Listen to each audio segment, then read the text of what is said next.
عبادت کے لیے پیدا کیا ہے۔ شروع میں بھی ہم اس کو جان چکے ہیں کہ اللہ تعالیٰ نے واضح کیا ہے قرآن مجید کے اندر کہ اللہ تعالیٰ نے انسانوں اور جنوں کو اپنی عبادت کے لیے تخلیق کیا ہے، اپنی عبادت کے لیے پیدا کیا ہے۔ تو دو باتیں واضح ہوئی، ایک یہ کہ اللہ ہمارا خالق و مالک ہے دین کے اعتبار سے، اور دوسری بات یہ واضح ہوئی کہ اللہ تعالیٰ نے ہم کو اپنی عبادت کے لیے پیدا کیا ہے، انسانوں کو۔ اور اسی طرح تیسری بات یہ واضح ہوئی کہ اللہ نے یہ دنیا امتحان کے لیے بنائی ہے۔ تو پہلی بات بھی تمام مخلوقات پر صادق آتی ہے، دوسری بات بھی تمام مخلوقات پر ثابت ہوتی ہے، اور اسی طرح جو تیسری بات یہ ہے کہ اللہ نے یہ دنیا امتحان کے لیے بنائی ہے، یہ انسانوں کے لیے بھی ہے اور جنات کے لیے بھی ہے۔ اسی طرح اس سے آگے کی جو بات ہے کہ اس امتحان میں کامیابی کے لیے اللہ تعالیٰ نے ہماری رہنمائی اور ہدایت کا بندوبست فرمایا ہے۔ اور جب اللہ تعالیٰ نے یہ بندوبست کیا ہے، خواہ وہ انسانوں کے لیے کیا ہے، اور اگر انسانوں کے لیے کیا ہے تو جنات کے لیے بھی، جو بھی مخلوقات اللہ تعالیٰ نے بنائی ہیں، تو یہ پورا بندوبست اللہ تعالیٰ نے جیسا کہ انسانوں کے لیے کیا ہے، لازم ہے کہ ویسا ہی جنات کے لیے بھی کیا ہوگا۔ اور وہ بندوبست کیا ہے؟ ایک اس میں سٹیپ آپ سب جانتے ہیں کہ یہ ہے کہ اللہ تعالیٰ نے انسان کے اندر دین کو ودیت کیا ہے، یعنی انسان کی فطرت میں اللہ تعالیٰ نے دین کو ودیت کیا ہے۔ یعنی انسان جب دنیا میں آتا ہے تو وہ کوئی اندھا بہرا اور بے سوچے سمجھے کیفیت میں نہیں ہوتا، بلکہ دین کی جو بنیادی اساسات ہیں وہ اس کے اندر اللہ تعالیٰ دے کر اس دنیا میں بھیجتے ہیں۔ تو اگر انسانوں کا معاملہ یہ ہے تو پھر اس کا مطلب ہے کہ جنات کا معاملہ بھی یہ ہوگا، کیونکہ جیسے انسان آزمائش کے اندر ہیں اسی طرح جنات بھی آزمائش کے اندر ہیں۔ جس طرح انسانوں کے لیے جزا و سزا اور قیامت ہے، اسی طرح جنات کے لیے بھی جزا و سزا اور قیامت ہے۔ اسی طرح دوسری بات جو سامنے آتی ہے وہ یہ آتی ہے کہ مزید تفصیلات کے لیے، یعنی جو دین اللہ تعالیٰ نے انسانوں کے اندر ودیت کیا ہے، اس کی مزید تفصیلات کے لیے اللہ تعالیٰ نے مزید رہنمائی کے لیے، ہدایت کے لیے اللہ تعالیٰ نے اپنے انبیاء کو بھیجا ہے۔ اور انسانوں کے مابین جو مختلف گروہوں کے مابین جو اختلافات ہو جاتے ہیں، ان کو رفع کرنے کے لیے اللہ تعالیٰ اپنے انبیاء اور رسول انسانوں کے اندر بھیجتے ہیں۔ اس سے بھی یہی اندازہ کیا جاتا ہے کہ اگر رسول اور انبیاء جنات کے اندر آتے ہیں، جیسا کہ ابھی ہم نے دیکھا ہے، تو اس کا مطلب یہ ہے کہ وہ بھی اسی مقصد سے آتے ہوں گے کہ جو ان کے اختلافات ہوں گے ان کو رفع کرنے کے لیے، ان پر ہدایت کے اتمام کے لیے، اور وہ ہدایت جو اللہ تعالیٰ نے انسان کے اندر ودیت کی تھی اس کی شریعت اور حکمت کو واضح کرنے کے لیے وہ جیسے انسانوں کے اندر آتے ہیں اسی طرح جنات کے اندر بھی آتے ہیں۔ تو اس سے یہ بات واضح ہوئی کہ کم و بیش وہ تمام دینی حقائق جو انسانوں کے لیے ہیں، یہ لازم ہے کہ وہی جنوں کے لیے ہوں گے، وہی فرشتوں کے لیے ہوں گے، کیونکہ حقیقت دین کی اپنی حقیقت کے اعتبار سے الگ الگ نہیں ہو سکتی۔ پروردگار اگر ایک ہے، خالق ایک ہے، اور اس کا نظام ایک ہے، اور اس نے اگر دونوں مخلوقات کو ایک ہی نوعیت کے لیے یا ایک ہی مقصد کے لیے پیدا کیا ہے، تو اس کا مطلب یہ ہے کہ دونوں کی دونوں مخلوقات ایک ہی دین پر خدا کے نزدیک موجود ہیں۔ اور اللہ تعالیٰ نے ان کو جیسے اسلام پر ہم انسانوں کو پیدا کیا ہے، اسی طرح اس سے یہ ثابت ہوتا ہے کہ اللہ تعالیٰ نے جنات کو بھی دین اسلام پر ہی پیدا کیا ہے۔ اور اس میں جو آخری حصہ ہے وہ یہ ہے کہ جہاں ہم نے ابھی بات کی، توحید کی بات کی، اللہ پر ایمان کی بات کی، اور انسانوں کی آزمائش کی بات کی، اور اس کے ساتھ رسالت کی بات کی، اس کے ساتھ یہ بھی حقیقت ہے کہ اللہ تعالیٰ نے ایک جزا و سزا کا نظام رکھا ہے۔ یہ بھی دین کا حصہ ہے کہ ایسا نہیں ہے، یعنی دین کے ایمانیات کا حصہ ہے، دین کے حقائق کا حصہ ہے کہ ایسا نہیں ہے کہ انسانوں کو بس اس دنیا میں آنا ہے اور اس کے بعد فنا ہو جانا ہے، ایسا نہیں ہے، بلکہ ایک وقت آنا ہے کہ جب انسانوں کو، مرے ہوئے انسانوں کو دوبارہ زندہ ہونا ہے، ان کو نئی زندگی ملنی ہے، اور پھر ان کو اس دنیا میں جو کچھ بھی انہوں نے کام کیے ہیں، اچھے کیے ہیں یا برے کیے ہیں، تو ان کی جزا و سزا ملنی ہے۔ اچھے کیے ہیں تو ان کی جزا ملنی ہے، اور برے کیے ہیں تو ان کی سزا ملنی ہے، اور بالآخر قیامت کا واقعہ ہونا ہے، اور اس کے بعد ان کو جنت اور جہنم میں تقسیم ہو جانا ہے۔ تو یہ انسانوں کا معاملہ ہے۔ تو اس کا مطلب یہ ہے کہ یہی معاملہ جنات کے لیے بھی ہے، یعنی جو معاملہ انسانوں کے لیے اس پہلو سے، وہی معاملہ جنات کے لیے بھی ہے۔ اس کا مطلب یہ ہے کہ دین اگر اپنی حقیقت کے اعتبار سے دیکھا جائے تو وہ تین ہی ستونوں پر استوار ہے۔ ایک ستون اس کا توحید کہہ لیجئے، دوسرا ستون اس کا رسالت کہہ لیجئے، اور تیسرا ستون اس کا جو ہے وہ آخرت ہے۔ یہی اصل میں دین کی بنیادی اساسات ہیں، انہی پر دین کھڑا ہوا ہے، اور یہی دین اسلام ہے، باقی ساری اس کی تفصیلات ہیں۔ تو یہ دین اگر ہے اور اس پر ہم ایمان رکھتے ہیں تو اس کا مطلب ہے کہ یہی سچا اور حق کا دین ہے، اور یہی دین اللہ تعالیٰ کی طرف سے آیا ہے۔ یہ دین اگر انسانوں کے لیے آیا ہے تو دیگر تمام مخلوقات کے لیے بھی انہی چیزوں پر ایمان لانا اور انہی چیزوں کو قبول کرنا ضروری ہے۔ یہ عین ممکن ہے کہ جس طرح فرقے اور اس طرح کے مختلف اختلافات انسانوں کے درمیان ہوئے ہیں، یہ عین ممکن ہے کہ یہ ساری کی ساری چیزیں جنات کے اندر بھی ہوئی ہوں گی، اور ان کے اندر بھی اختلافات بھی ہوئے ہوں گے، مختلف گروہ اور فرقے بھی بن گئے ہوں گے، اور ایمانیات کی نوعیت بھی مختلف ہو گئی ہوگی، شرک بھی پایا جاتا ہوگا، اور اس طرح آخرت کا انکار بھی ہوتا ہوگا۔ یہ ساری چیزیں جیسے انسانوں کے اندر پائی جاتی ہیں ان کے اندر بھی پائی جاتی ہوں گی، لیکن جہاں تک دین کی حقیقت کا تعلق ہے تو ان کے لیے بھی وہی دین ہے جو ہم انسانوں کے لیے دین ہے۔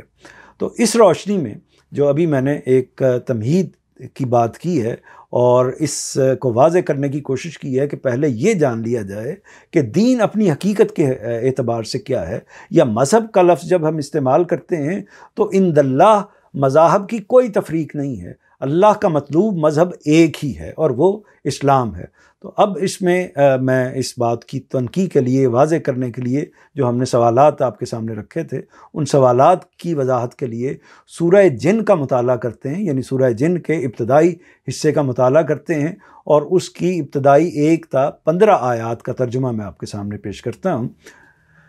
اللہ تعالیٰ کا ارشاد ہے، انہیں بتاؤ اے پیغمبر کہ مجھے وحی کی گئی ہے کہ جنوں کی ایک جماعت نے اس کو سنا، یعنی قرآن مجید کو سنا، تو اپنی قوم سے جا کر کہا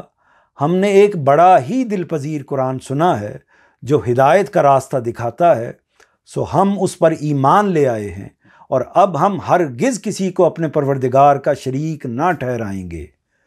اور یہ بھی کہ ہمارے رب کی شان بہت اونچی ہے، اس نے اپنے لیے کوئی بیوی بنائی ہے نہ اولاد۔ اور یہ بھی کہ ہمارا یہ احمق سردار اللہ کے بارے میں بالکل حق سے ہٹی ہوئی باتیں کہتا رہا ہے۔ اور یہ بھی کہ ہم اس کے پیچھے صرف اس لیے چلتے رہے کہ ہم نے سمجھا تھا کہ کیا جن اور کیا انسان اللہ پر کوئی بھی جھوٹ نہیں باندھ سکتا۔ اور یہ بھی کہ انسان کچھ پہلے ہی سرکش تھے، پھر انسانوں میں سے کچھ احمق ہمارے ان جنوں میں سے کچھ شریروں کی دہائی دیتے رہے، تو انہوں نے ان کی سرکشی بڑھا دی۔ اور یہ بھی کہ تمہاری طرح انہوں نے بھی یہی سمجھا، یعنی تمہاری طرح جنوں کی طرح انسانوں نے بھی یہی سمجھا۔ اور یہ بھی کہ تمہاری طرح انہوں نے بھی یہی سمجھا کہ اللہ مرنے کے بعد پھر کسی کو زندہ نہ اٹھائے گا۔ اور یہ بھی کہ اس قرآن کو سننے سے پہلے ہم کچھ تلاش میں تھے، اس لیے کہ ہم نے آسمان کو ٹٹولا تو دیکھا کہ وہ سخت پہرے داروں سے پٹا پڑا ہے اور اس میں شہابوں کی بارش ہو رہی ہے۔ اور یہ بھی کہ ہم پہلے اس کے ٹھکانوں میں سننے کے لیے جا بیٹھا کرتے تھے، یعنی آسمان کے مختلف گوشوں میں، مختلف ٹھکانوں میں جنات جا بیٹھتے تھے۔ اور یہ بھی کہ ہم پہلے اس کے ٹھکانوں میں سننے کے لیے جا بیٹھا کرتے تھے، مگر ہم نے دیکھا کہ اب جو سننے کی کوشش کرتا ہے اپنے لیے گھات میں ایک انگارہ پاتا ہے، یعنی شہاب ثاقب پاتا ہے۔ اور یہ بھی کہ اس وقت ہم نہیں جانتے تھے کہ زمین والوں کے حق میں کوئی برائی مقصود ہے، یا ان کے پروردگار نے ان کے لیے کسی خیر کا ارادہ کیا ہے۔ اور یہ بھی کہ ہم میں نیک بھی رہے ہیں اور دوسرے بھی، اور ہمارے راستے اس سے پہلے بھی الگ الگ ہی رہے تھے، یعنی اس سے یہ بات بھی واضح ہو گئی کہ ان کے اندر نیک لوگ بھی پائے جاتے ہیں، اور جو سرکش لوگ ہیں اور جو کفار کی نوعیت کے لوگ ہیں وہ بھی پائے جاتے ہیں۔ اور یہ بھی کہ ہم میں نیک بھی رہے ہیں اور دوسرے بھی، اور ہمارے راستے اس سے پہلے بھی الگ الگ ہی رہے تھے۔ اور یہ بھی کہ ہم کبھی سرکش نہ تھے، ہم سمجھتے تھے کہ اللہ کی گرفت سے نہ ہم زمین میں کہیں جا کر نکل سکتے ہیں اور نہ آسمان میں کہیں بھاگ کر اس کو ہرا سکتے ہیں۔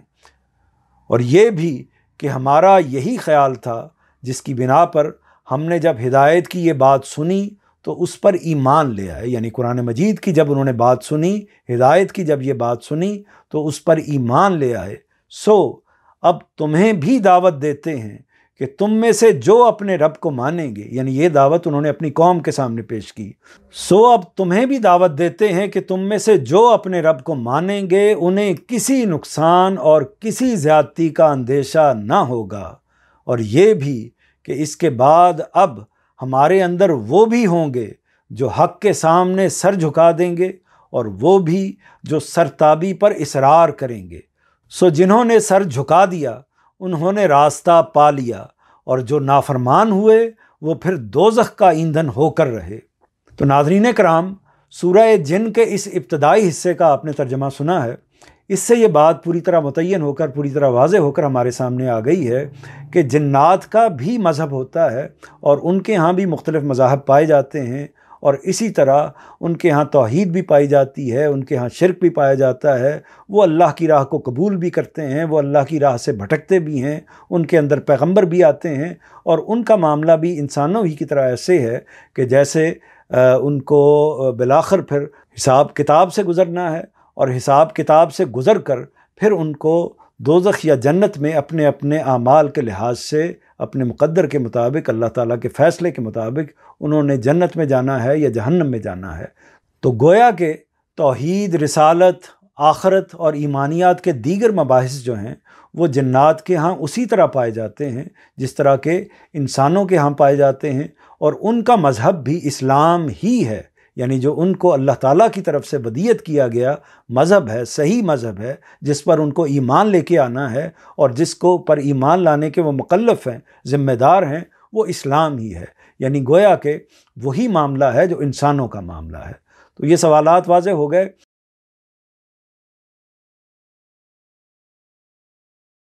تو ناظرین کرام، اب اس نشست کا خاتمہ کرتے ہوئے میں آخری سوال کی طرف آتا ہوں۔ آخری سوال یہ ہے کہ کیا جن کسی شیطانی قوت کا نام ہے، اور کیا وہ ایسی مخلوق ہے جو انسانوں کی دشمن مخلوق ہے؟ یہ سوال عام طور پر پیدا ہوتا ہے، اور اس وجہ سے بھی پیدا ہوتا ہے کہ بعض احادیث کے اندر جب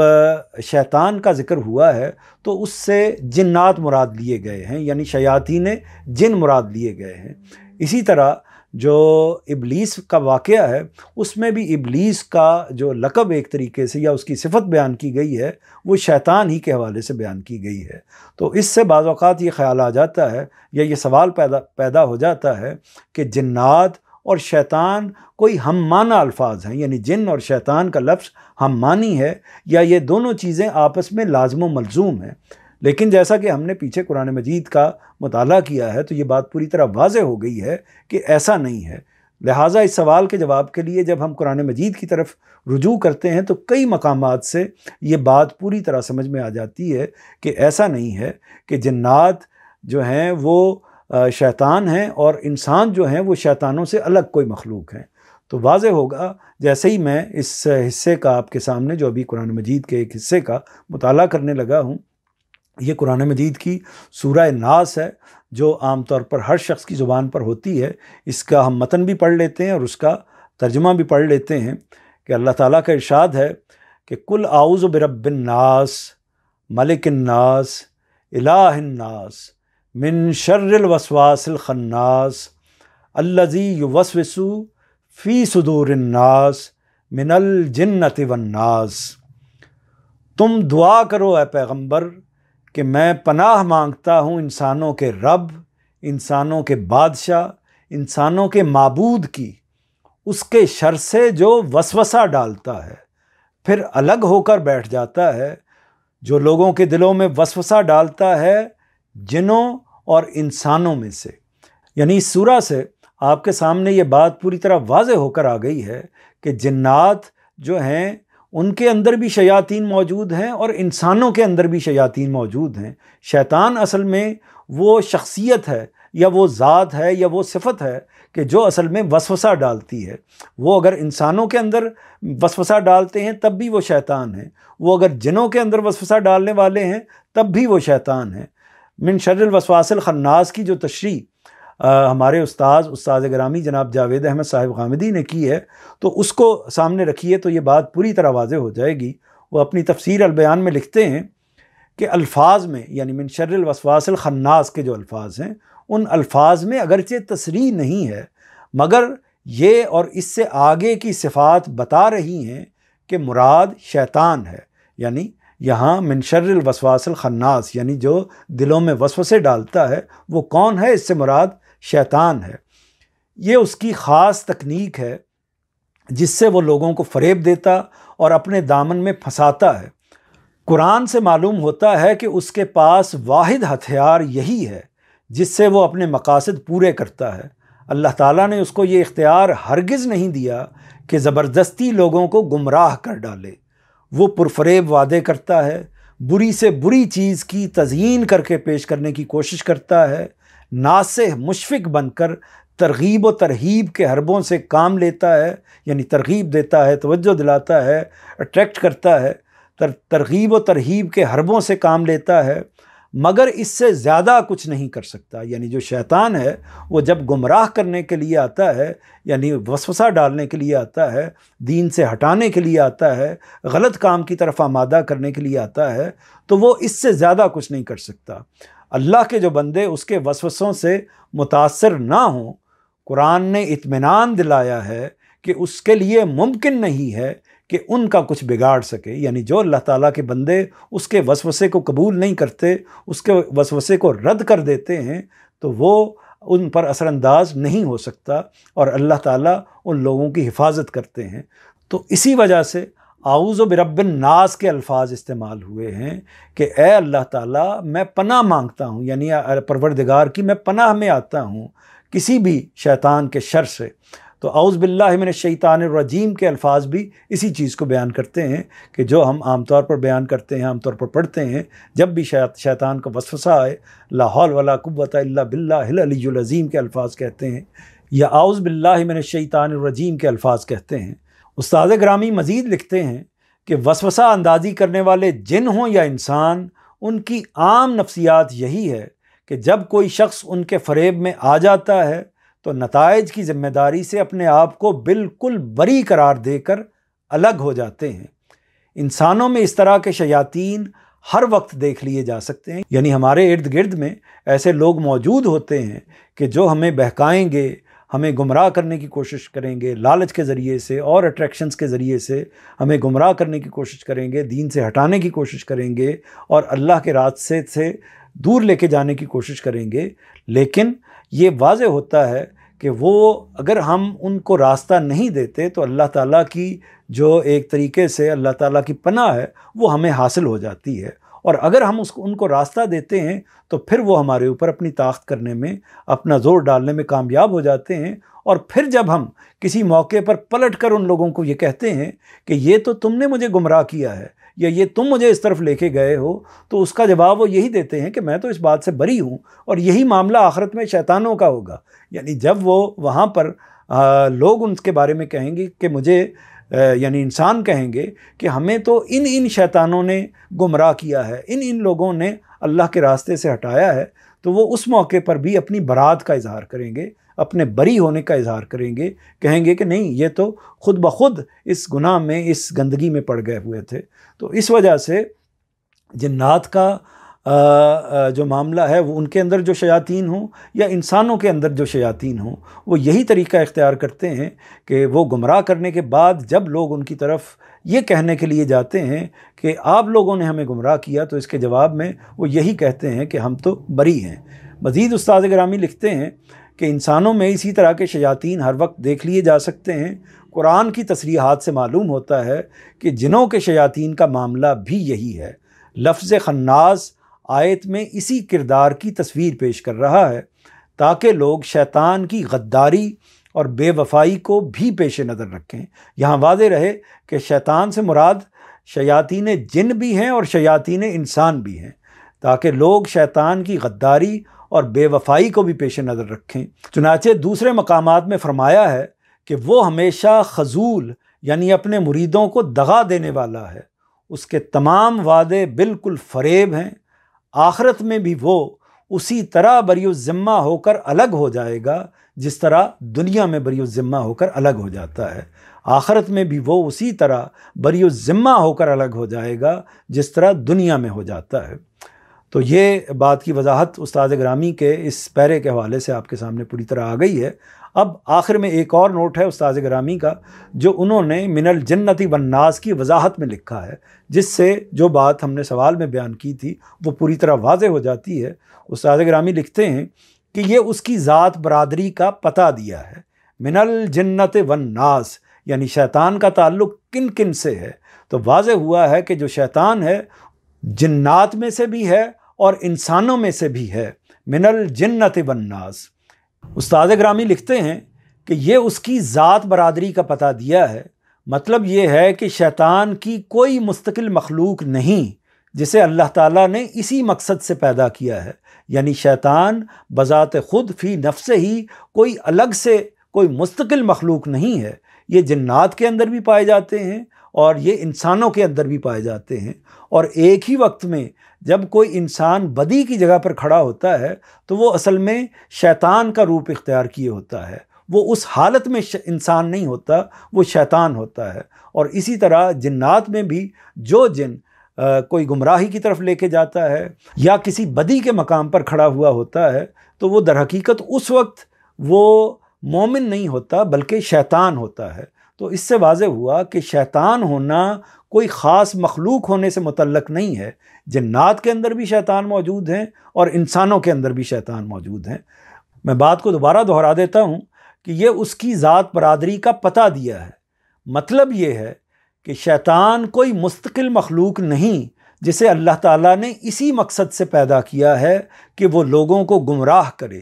بلکہ جنوں اور انسانوں میں سے جو یہ پیشہ اختیار کر لیں، یعنی شیطانی کام کرنے کا جو پیشہ اختیار کر لیں، بلکہ جنوں اور انسانوں میں سے جو یہ پیشہ اختیار کر لیں وہی شیطان بن جاتے ہیں۔ اقول قولی ھذا واستغفر اللہ لی ولکم ولسائر المسلمین۔